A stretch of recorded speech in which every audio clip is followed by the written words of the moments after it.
Mobile masala వారి film Nagar కబుర్లలోకి వెళ్ళిపోతాం. ఆయన గాయంతోనే యాక్షన్ సీన్స్ చేశారట. విక్రమ్ గారికి సారీ చెప్పారంట. ఎవరు చెప్పారు, ఎందుకు చెప్పారు అంటే, మొబైల్ మసాలా వారి ఫిల్మ్ నగర్ కబుర్లలో తంగలాన్ గురించి మాట్లాడుకుంటే డీటెయిల్స్ అన్నీ తెలుస్తాయి.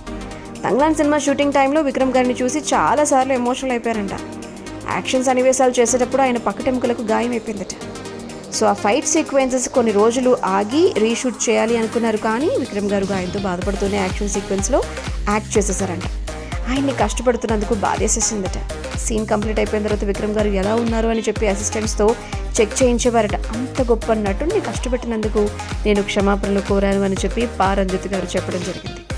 సో కాలీవుడ్ యాక్టర్ విక్రమ్ గారు అండ్ పా రంజిత్ వీళ్ళిద్దరు కాంబినేషన్లో Thangalaan historical fantasy action film August 15th మన ముందుకు రాబోతుంది. ఈ నేపథ్యంలో సినిమా టీం వరుస ఇంటర్వ్యూస్, ఈవెంట్స్ అంటూ ఎన్నో ఇంట్రెస్టింగ్ విషయాలను ఆ ఈవెంట్స్లో, ఇంటర్వ్యూస్లో భాగంగా అందరితో షేర్ చేసుకుంటూ ఉన్నారు. అందులో ఇది కూడా ఒకటి.